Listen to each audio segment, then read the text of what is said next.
New Zealand's finance minister has delivered a bigger than expected budget, focusing on billions more in borrowing and spending. The opposition criticised Labor's figures as a blowout budget, accusing the government of spending too much and taking on more debt.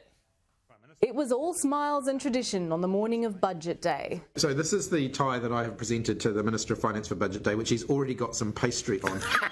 The Prime Minister Chris Hipkins and Finance Minister Grant Robertson were relaxed while enjoying cheese rolls for breakfast. But the budget will be tough to stomach for the Reserve Bank in its attempts to bring down inflation, as Treasury announces almost $9 billion more in spending and borrowing over the next 5 years. The backdrop to Budget 2023 is challenging.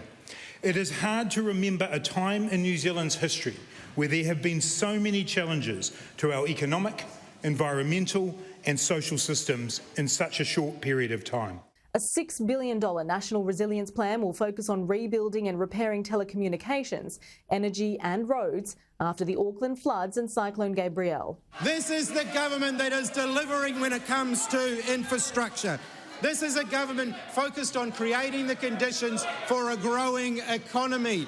Additional spending for the wellbeing budget will also focus on a $521 million increase for tertiary education, free early childhood education to extend to 2-year-olds at a cost of $1.2 billion over 4 years, free public transport for children under 13 and half price for under 25s costing $327 million, and a 20% rebate for the gaming sector. The sector is an internationally competitive one, and we are at risk of losing our talent overseas. The opposition leader Christopher Luxon is accusing Labor of creating higher deficits and debt through a spending spree. The best way to deliver was to be able to give people some tax relief, to have a proper economic plan and to cut down and end the wasteful spending. The Finance Minister does not believe the Reserve Bank will need to increase interest rates to manage increased spending.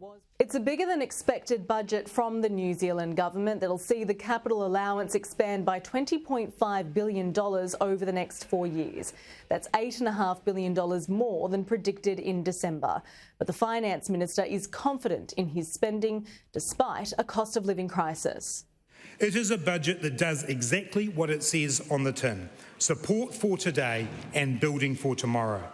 As for the books, inflation is forecast to drop 3% by September 2023. Treasury is no longer predicting recession due to cyclone recovery.